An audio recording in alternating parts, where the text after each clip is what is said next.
What's going on, people? This is Chris Albert. I saw an interesting Instagram post this morning. I just wanted to share it with you. It comes from a pretty well-known personality here in Southern California, a fitness personality, I should say. And basically she says this: I know I'm not super lean. When I was at 11% body fat, I was extremely unhealthy. Now I'm down, sitting about 17 right now. I don't attempt to be super lean. I'm not a fitness model. I coach athletes. I love food, and I don't care about abs. Good for you. I care about muscles. You need food to grow, and it's difficult for serious hypertrophy to take place in a large caloric deficit. I like being strong, so I eat to perform. This is how I look after consuming 400 grams of carbs last night.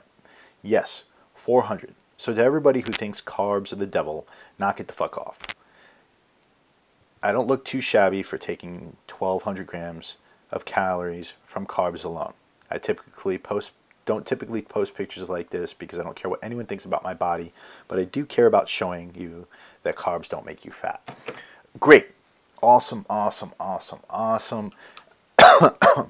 I'm glad that she doesn't care what people think about her body. I'm glad that she cares more about building muscle than about having abs, which I think is a position that more people should adopt. What I would say is this.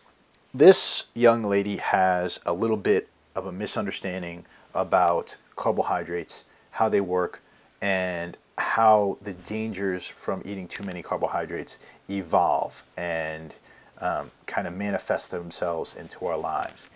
What she's saying is that, whoa, dude, I ate 400 grams of carbs last night, and voila, look at my stomach, it's not fat.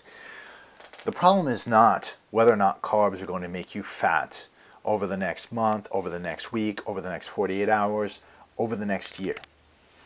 Here's the issue.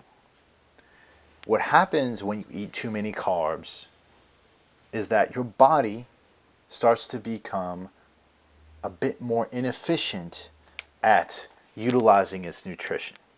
Now, for everybody, that's different, okay? But when you start eating carbs throughout the day and you eat them indiscriminately and you eat them in abundance, you start to release a lot more insulin into your body. And what happens when you release that insulin is that your cells are becoming bombarded by that hormone constantly. Now, why is that true with carbs more than say protein or fats? Well, the issue with carbs is that for every for every carbon atom, they have an oxygen atom. And so they're quickly turned into glucose. Now, you can store all, protein and fat as energy, just like you can carbohydrates. But these particular molecules are oxidized a lot more quickly because you require less oxygen to release them into your bloodstream. So your bloodstream gets an influx of glucose, and insulin has to figure out where to store them. And if you're completely filled up with glycogen, if your muscle cells are completely filled up with glycogen, I'm not going to go through that here again, but if you want to check out my other videos, you can. They can't accept any more of that energy.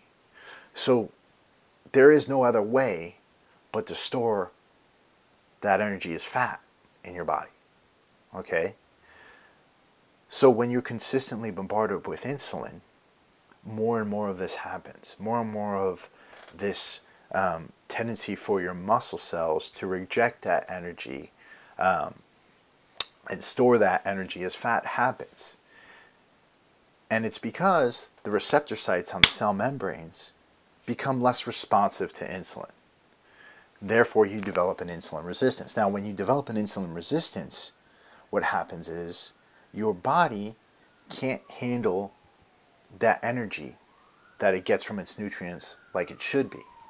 So more and more of that energy gets stored as fat rather than being used to help repair your muscle cells, rather than being used to help fill up your muscle cells with glycogen for energy the next day. And that leads to chronic inflammation. So when you get chronic inflammation, what happens is that the first thing your body starts to cannibalize is not your fat cells. It needs those fat cells to survive. It starts to cannibalize your muscle cells, because muscle requires energy. And when your body is inflamed, your body thinks it's in danger.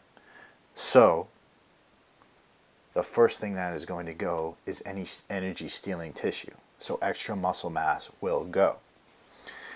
So I'm not trying to say that she's wrong. Carbohydrates are not the devil. You can eat carbohydrates for good amounts of time after, when you're insulin resistant or when you're insulin sensitive. You can eat carbohydrates when you're insulin sensitive.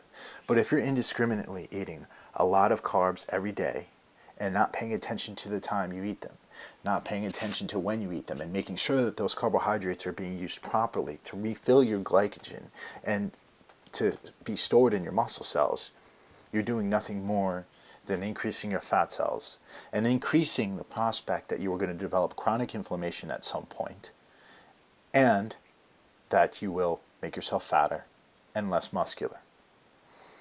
That is a very simple version of a very complex story. And I want you to understand that if I didn't have, your attention span for this YouTube video to consider, then I could go a lot more long-winded with this. But the fact of the matter is, I have to remain simple. So if you want to put your comments down below, please put them below. Or email me at gettingtoshredded@gmail.com, or hit me up on Instagram and ask me questions about why insulin resistance is bad and why a lot of people who think they know a lot about fitness get this story wrong. So, talk to you soon.